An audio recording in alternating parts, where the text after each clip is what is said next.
그러면 이 부분은 크게 사실 기존에 관심 없으셨을 것 같긴 한데, 그래도 이 전속성이 폐지가 됐습니다. 전속성이라고 하면 뭐 한자 뜻대로 하면 이제 어디에 속해서 오로지 거기에만 속해 있는 거잖아요. 그죠?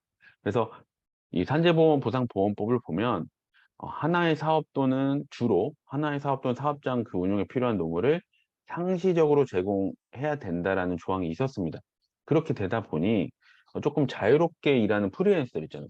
저쪽 사업장에서 일하고 이쪽 사업장에도 일하는 어떤 프리랜서들, 그리고 이제 플랫폼 종사자들, 배달 이 종사자들도 뭐 배달의 민족에서도 그 콜을 받을 수 있고, 뭐 요기요에서도 막 받을 수 있다. 그런 여러 가지 회사에서 받게 되면 이 전속성이 부족하잖아요. 그래서 산재 보험 대상이 안 됐는데, 이 산재가 되게 됐습니다. 7월 1일부터. 근데 이 경우에 사장님들이 물어보실 거는, 아, 그러면 산재 신청이 빈번하지 않겠냐, 예, 빈번하지 않겠냐 하는데, 당연히 빈번해지게 된 거죠. 된 건데, 중에 산재 보험에서 이런 것들이 이제 뭐 지원은 됐으니까, 어, 이게 오히려 이제 은폐가 되면 훨씬 처벌을 많이 받을 수 있어요. 다시 말해서 산재보험은 가입을 했는데, 다친 거를 신고를 하지 않고 그냥 자체적으로 합의하고 끝냈을 때, 이게 3일 이상의 휴업을 요하는 경우에는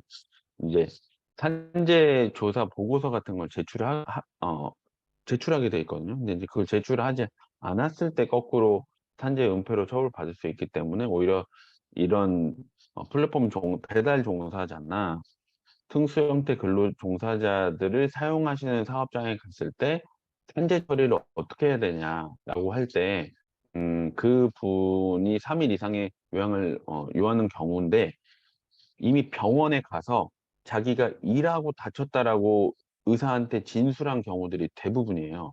근데 산재 발생 조사 보고서 제출 안 하잖아요. 그러면은 이분은 그냥 건강보험공단에서 치료받고 끝내죠. 근데 건강보험공단에서 근로복지공단하고 자료를 공유합니다. 그래서 자료를 공유했는데, 이 사람은 일하다 다쳤다고 의료 기록은 돼 있는데 돈은 어디서 나왔죠? 일하다 다쳤으면 근로복지공단에서 산재보험료가 나가잖아요. 근데 건강보험공단에서 돈이 나갔잖아요. 그러니까 이제 이게 산재 은폐랑 연결이 돼서 오히려 그 돈 다 환수받고 공단에서 벌금 부과하고 이렇게 막 복잡해집니다. 그래서 항상 이걸 조언하실 때에는 사장님한테 원칙적으로 하는 게 좋다고 말씀드리고, 특히나 의사한테 이미 그렇게 의료 그 표진 받을 때 일하다 다쳤는지 얘기했는지 안 했는지 체크를 하셔야 돼요. 그래서 이미 체크를 한 경우 했을 때 이제 대부분은 그렇게 얘기하거든요. 일하다 다쳤다고. 그러면 그 경우에는 산재 처리로 웬만하면 가고, 그 산업재해 조사표도 작성을 해서 공단에 제출하는 게 맞다. 이거는 뭐 이 플랫폼 종사자 말고 일반 사업주들이 제 경험으로는 이 설계사님들한테 되게 많이 물어보는 질문 중에 하나가 이제 이 산재 시청 처리 어떻게 해야 되느냐, 그 질문 많이 하시더라고요. 기본적으로는 그렇게 프로세스를 이해하고 계시면 되고, 또 하나 이제 질문 많이 하시는 게 합의금 얼마나 줘야 되냐. 예. 합의금은 분단에 산재 신청을 했을 때 받을 수 있는 금액보다 더 주셔야 돼요.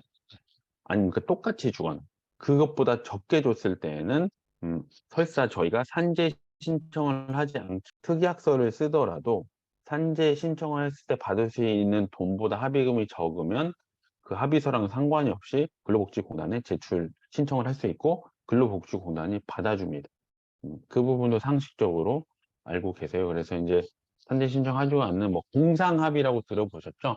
공상합의를 특히 건설업에서는 엄청 많이 하는데, 이 공상합의의 그 요건 중에 하나가 원칙적으로는 공단에 신청해서 받을 수 있는 돈보다는 더 높아야 된다.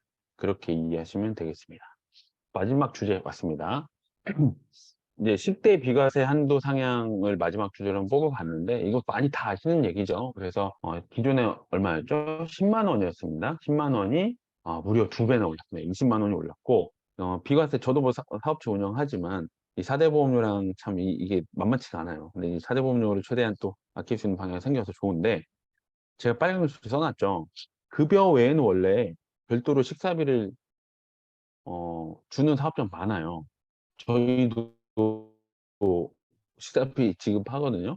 근데 이 경우에는 원칙적으로 적용 안 되는 게 맞는데, 음, 제가 이제 세무사님한테 좀 물어보니까 결국에는 이 부분은 뭐 정부에서도 알면서도 다 뭐 진행하는 거니까 사실 식사비를 따로 뭐 법인카드든 이 뭐 회사에서 이 직원들 식사를 사주더라도 별도로 비과세 처리하는 게 뭐 충분히 뭐 가능은 하다. 그런데 이제 문제는 세무조사가 나왔을 때, 이제 세무조사가 나왔을 때 이런 부분까지 들춰볼 수는 있을 거라고 얘기를 하니까 원칙적으로 가는 게 좋겠고 필요하다면 뭐 이렇게 운용할 수는 있지 않을까 싶긴 하고, 저희 그 노무사들이 이제 다른 비과세 관련해서 많이 자문 주는 게 당직수당하고 연장근로수당 240만 원 있어요. 그래서 예전에는 임금하고 보수가 달랐어요. 소득세법상.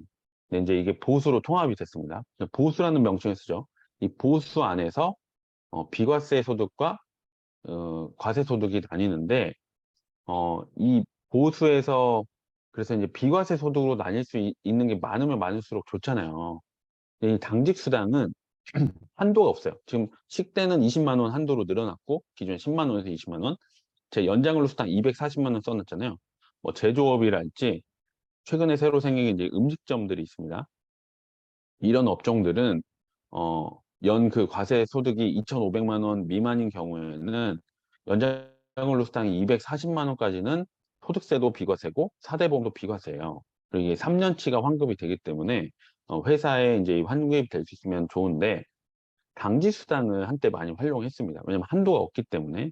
근데 이제 세무서도 이걸 잘 알아요. 공단도 이걸 잘 알고. 그래서 당직수당에 어울리는 업종들이 아닌데 무리하게 당직수당을 한도를 높여가지고 비과세를 받게 되면 세무조사나 사대보험 관련된 문제가 있기 때문에 이 당직수당에 대한 활용은 상당히 조심해서 접근을 해야 되고 조언을 해주셔야 된다. 이런 걸 꼭 체크를 해주시고, 연장근로 비과세 240만 원은 작년, 재작년까지는 꽤 저희도 많이 진행을 했었고 조언을 해주셨는데, 이게 아까 말씀드린 연 과세 소득 2,500만 원에 대한 기준이 지금 최저임금 계속 높아졌잖아요. 그래서 이 자체가 3천만 원 이상으로 높아져야만 비과세가 되는데, 좀 그 부분이 안 바뀌어서 잘 활용이 안 되고 있습니다. 그래서 이 부분도 좀 주시를 하셔야 되는 부분이다. 사업장에 갔을 때 연장근로가 발생을 하는 사업장이라면 이걸 비과세로 처리를 해서 돈을 받을 수 있을지 없을지, 이 보수에 대한 부분이 얼마나 있는지 한번 체크를 하시고 받을 수 있는지 한번 보셔야 되고, 당직수당을 너무 과하게 활용하고 있다면 그걸 좀 조언을 해주실 수도 있겠고, 오히려 당직이 있는데 아무런 활용도 하지 않는다면 거꾸로 당연히 비과세 신청하시고, 아까 어떻게 말씀 3년치 환급 가능하다고 드렸죠. 그래서 뭐 건강연금, 고용산재 다 환급이 다 돼요. 그래서 3년치 환급하면은 뭐 한 명당 못해도 그래도 한 3, 40만 원은 환급이 되고, 1년이면 거의 한 100만 원 이상 되잖아요. 10명 1000만 원, 20명 2천만 원 이런 식으로 환급이 되니까 그런 부분도 좀 참고를 하시면 좋을 것 같아요. 그래서 때에 대한 비과세나 당지수당, 연장근로수당 전부 다 이제 체크하실 필요가 있습니다.